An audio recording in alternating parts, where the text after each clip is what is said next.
হামের চিকিৎসায় বিএনপি সরকারের কোনো গাফিলতি নেই বলে জানিয়েছেন স্বাস্থ্যমন্ত্রী সরদার মোহাম্মদ সাখাওয়াত হোসেন।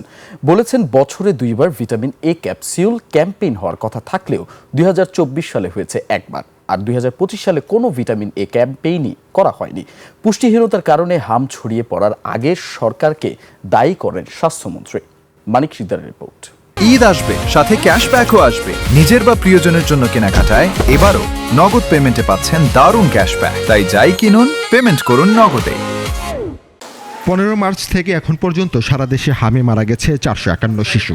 সারা দেশে হাম সন্দেহে শনাক্ত রোগীর সংখ্যা প্রায় 56,000।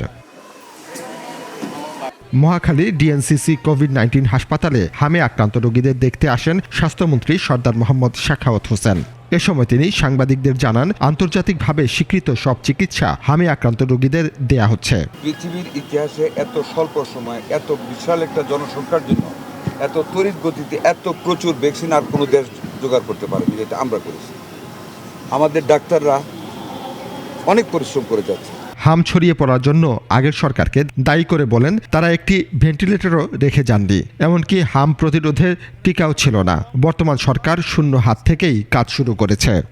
একটা ভেন্টিলেটর বিগত সরকার রেখে যায় নাই আমাদের হাতে, একটা মিজেলসের ভ্যাকসিন রেখে যায় নাই।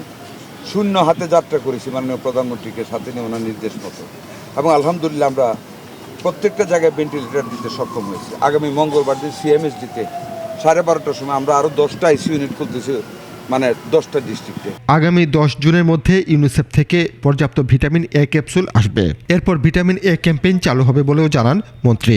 মায়েদের শরীরে পুষ্টির অভাব, বাচ্চারা পুষ্টি নিতে পারে না। মানিক সিকদার, 21 টেলিভিশন, ঢাকা।